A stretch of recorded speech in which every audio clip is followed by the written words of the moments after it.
Direct News TV. Syria hopes Iran-Saudi agreement will ease regional tension. Damascus, Syria, AP. Syria on Saturday welcomed the agreement reached between Iran and Saudi Arabia to re-establish diplomatic relations and reopen their embassies, saying it will lead to more stability in the region. Iran has been a main backer of President Bashar Assad's government, while Saudi Arabia supports opposition fighters trying to remove him from power. Iran and Saudi Arabia agreed Friday to re-establish diplomatic relations and reopen their embassies after 7 years of tensions.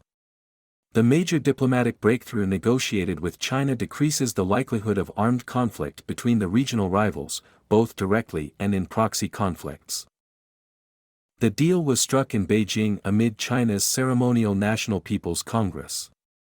It represents a major diplomatic victory for the Chinese as Gulf Arab states perceive the United States to be slowly withdrawing from the wider Middle East. It also comes as diplomats have been trying to end Yemen's lengthy conflict, in which both Iran and Saudi Arabia are deeply entrenched. Israeli Prime Minister Benjamin Netanyahu has wanted to normalize relations with Saudi Arabia, but the deal with Iran, Israel's arch-rival, will complicate that. It also could make Israel feel more alone if it decides to carry out a military strike against Iran's nuclear program as it creeps closer to weapons-grade levels.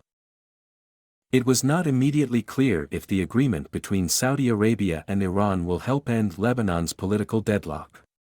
The country has been run by a caretaker government since President Michel Aoun's term ended in late October.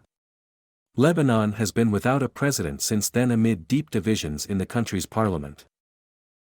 The powerful Iran-backed Hezbollah group said earlier this week it backs Christian politician Salman Frangi to become the country's next president, but there have been reports that Saudi Arabia opposes the group's ally to become president. Lebanon is in the grips of the worst economic and financial crisis in its modern history. It's rooted in decades of corruption and mismanagement by the political class that has been running the small nation of 6 million people, including 1 million Syrian refugees, since the end of the 1975-90 civil war. Countries including oil-rich Gulf nations have said they will help Lebanon after the country implements reforms.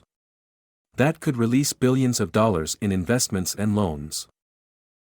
Syria's foreign ministry welcomed the agreement in a statement calling it an important step that will lead to strengthening security and stability in the region.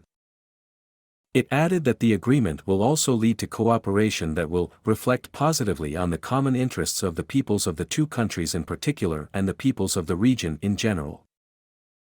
After the February 6 earthquake that hit Turkey and Syria, killing more than 50,000 people including more than 6,000 in Syria, Saudi Arabia was one of several Arab countries that delivered aid to government-held parts of Syria. The Saudi Foreign Ministry admitted this week that there is a consensus growing among Gulf monarchies and other Arab countries that isolating Damascus is not working and dialogue is necessary. Syria's membership in the Arab League, a confederation of Arab administrations, was suspended in 2011 for its brutal crackdown on protesters.